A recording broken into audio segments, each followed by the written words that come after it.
The single difference is probably focus. Now we've realized that organs need focus of people around them. It's not enough to have a critical care specialist, a transplant surgeon, a hepatologist working in their silos coming to see a patient.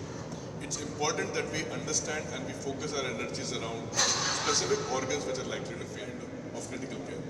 And in the liver ICU, what I would say is that it's not a single speciality, it is a single organ ICU.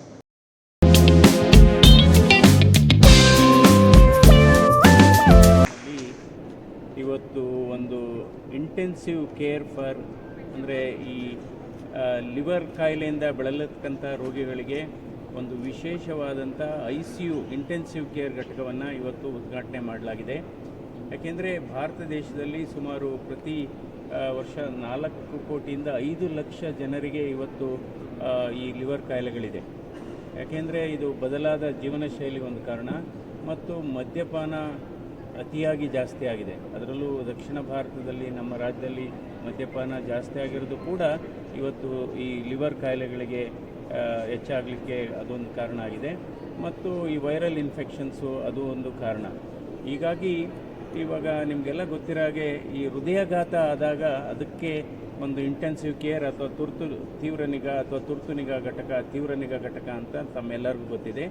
ಇವತ್ತು ಅದೇ ರೀತಿ ಈ liver ಕಾಯಿಲೆ ಬಂದಂಥ ರೋಗಿಗಳಿಗೆ, ಅದರಲ್ಲೂ ಕೊನೆಯ ಹಂತದಲ್ಲಿ ಇರತಕ್ಕಂಥ ಎಂಡ್ ಸ್ಟೇಜ್ ಲಿವರ್ ಡಿಸೀಸ್ ಅಂತ ಏನು ಹೇಳ್ತೀವಿ, ಆ ಹಂತದಲ್ಲಿ ಬಂದಂಥ ರೋಗಿಗಳಿಗೆ ಇವತ್ತು ವೈಟ್ಫೀಲ್ಡ್ನ ಆಸ್ಟರ್ ಆಸ್ಪತ್ರೆಯಲ್ಲಿ ಒಂದು dedicated ICU for liver disease, end stage liver disease ಮಾಡಿರೋದು ಇದೊಂದು ವಿನೂತನವಾದಂಥ ಒಂದು ICU ಅಂತಲೇ ಹೇಳಬೇಕಾಗುತ್ತೆ. ಇದು ಕರ್ನಾಟಕದಲ್ಲಿ ಪ್ರಪ್ರಥಮ ಬಾರಿಗೆ ಒಂದು ಇಂಟೆನ್ಸಿವ್ ಕೇರ್ ಫಾರ್ ಲಿವರ್ ಪೇಷಂಟ್ಸ್ನ ಮಾಡಿರೋದು ಬಹಳ ಅನುಕೂಲ ಆಗುತ್ತೆ. ಇದರಿಂದ ರೋಗಿಗಳಿಗೆ ಉತ್ತಮವಾದಂಥ ಚಿಕಿತ್ಸೆ ಸಿಗುತ್ತೆ. ಎಲ್ಲ ಸ್ಪೆಷಲಿಸ್ಟು, ಎಲ್ಲ ತಜ್ಞರುಗಳು ಕೂಡ ಒಂದೇ ಕಡೆ ಸೇರೋದ್ರಿಂದ ರೋಗಿಗಳಿಗೆ ಬಹಳ ಅನುಕೂಲ ಆಗುತ್ತೆ. ಅದರ ಜೊತೆಗೆ ಇವತ್ತು ಲಿವರ್ ಕಸಿ ಅಂದರೆ ಲಿವರ್ ಟ್ರಾನ್ಸ್ಪ್ಲಾಂಟೇಷನ್ನು ಕೂಡ ಸರ್ವೇ ಸಾಮಾನ್ಯ ಆಗಿದೆ. ನಮ್ಮ ಭಾರತ ದೇಶದಲ್ಲಿ ಪ್ರತಿ ವರ್ಷ ಸುಮಾರು 3,500ದಿಂದ 4,000 ರೋಗಿಗಳಿಗೆ ಇವತ್ತು ಲಿವರ್ ಟ್ರಾನ್ಸ್ಪ್ಲಾಂಟೇಷನ್ ಅಥವಾ ಲಿವರ್ ಕಸಿ ಮಾಡ್ತಾ ಇದ್ದಾರೆ. ಆದರೆ ಡಿಮ್ಯಾಂಡ್ ಇರೋದು ಏನಪ್ಪ ಅಂದರೆ ಸುಮಾರು 50,000 ಜನರಿಗೆ ಬೇಕಾಗಿದೆ. ಇವತ್ತು ಇಲ್ಲಿ ಆಸ್ಟರ್ ಆಸ್ಪತ್ರೆಯಲ್ಲಿ BPL ರೋಗಿಗಳಿಗೆ ಇವತ್ತು ಎಂಪ್ಯಾನಲ್ ಆಗಿರೋದ್ರಿಂದ ಇದು ಉಚಿತವಾಗಿ ಇವತ್ತು ಲಿವರ್ ಟ್ರಾನ್ಸ್ಪ್ಲಾಂಟೇಷನ್ ಮಾಡತಕ್ಕಂಥ ವ್ಯವಸ್ಥೆ ಇಲ್ಲೂ ಕೂಡ ಇದೆ. ಅಂದರೆ ಇದೊಂದು ಡೆಡಿಕೇಟೆಡ್ ಟೀಮ್ ಇದೆ ಇಲ್ಲಿ.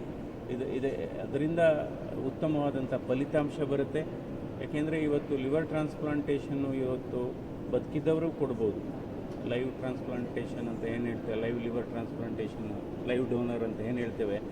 ಸೊ ಅದರಿಂದ ಇದೊಂದು ಉತ್ತಮವಾದಂಥ ಬೆಳವಣಿಗೆ.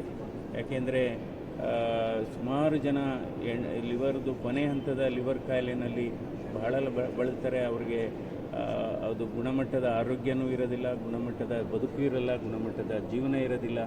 ಅದರಿಂದ ಇವತ್ತು ಈ ಲಿವರ್ನಿಂದ ಕಾಯಿಲೆಯಿಂದ ಬಳಲತಕ್ಕಂಥ ರೋಗಿಗಳಿಗೆ ಒಂದು ICU ಮಾಡಿರೋದು ಬಹುಶಃ ಇದೇ ಮೊದಲು ಅಂತ ನಾನು ಕೇಳಿದ್ದೇನೆ.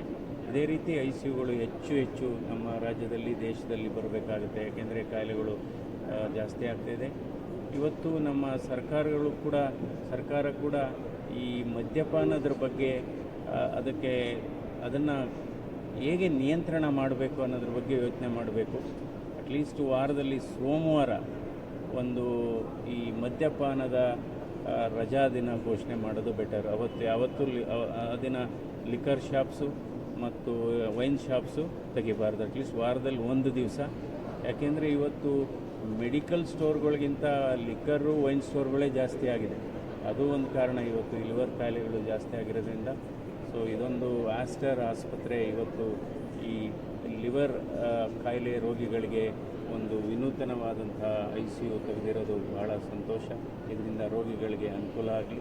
ನಾನು ಎಲ್ಲ ತಜ್ಞ ವೈದ್ಯರುಗಳನ್ನು ನಾನು ಇವತ್ತು ಅಭಿನಂದಿಸ್ತೇನೆ. ಏಪ್ರಿಲ್ 24ನೇ ತಾರೀಕು ಆಸ್ಟರ್ ವೈಟ್ಫೀಲ್ಡಲ್ಲಿ ಲಿವರ್ ICU ಎಂಬುದು ಓಪನ್ ಆಗಿದೆ. ಈ ಲಿವರ್ ICUದಲ್ಲಿ ಮೇನ್ಲಿ ಏನಂತಂತಂದರೆ ಯಾವುದಾದ್ರೂ ಲಿವರ್ ಫೇಲ್ಯೂರ್ ಇದ್ದ ಪೇಷಂಟ್ಸು ಆರ್ಟಿಫಿಷಿಯಲ್ ಲಿವರ್ ಸಪೋರ್ಟ್ಸ್ ಅನ್ನೋದು ಹೊಂದಿರುತ್ತೆ. ಪ್ಲಾಸ್ಮಾ ಎಕ್ಸ್ಚೇಂಜ್ ಆಗಿರ್ಬೋದು or other therapies like CRRT ಅಂತ ಹೇಳ್ತೀವಿ, ಎಲ್ಲ ಸೌಕರ್ಯಗಳು ಇಲ್ಲಿ ಹೊಂದಿದೆ. ಮೇನ್ಲಿ ಏನಂತಂದರೆ ಪೇಷಂಟ್ ಯಾವ ಫೇಲ್ಯೂರಿಂದ ಬರ್ತಾರೆ ಅವರಿಗೆ ಡೈರೆಕ್ಟ್ಲಿ ಟ್ರಾನ್ಸ್ಪ್ಲಾಂಟ್ ಅಂತ ಹೇಳೋಕ್ಕಾಗೋದಿಲ್ಲ. ತುಂಬ ಜನ ಪೇಷಂಟ್ಸ್ ಏನು ಆರ್ಟಿಫಿಷಿಯಲ್ ಲಿವರ್ ಸಪೋರ್ಟ್ಸಿಂದ ಚೆನ್ನಾಗಾಗ್ತಾರೆ. ಚೆನ್ನಾಗಾಗಿ ಅವ್ರಿಗೆ ಟೈಮ್ ಕೊಡ್ಬೋದು ನಾವು.